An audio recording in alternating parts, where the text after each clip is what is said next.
conditioning? Yeah. Speak up. Let's hear ya. Okay, well, a lot of the classrooms on this main first floor with the marble hallways are incredibly hot or incredibly cold.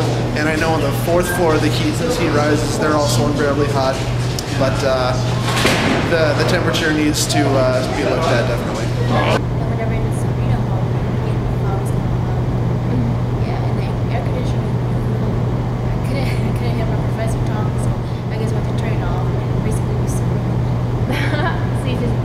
Yeah, we just baked ourselves there. It was really nice.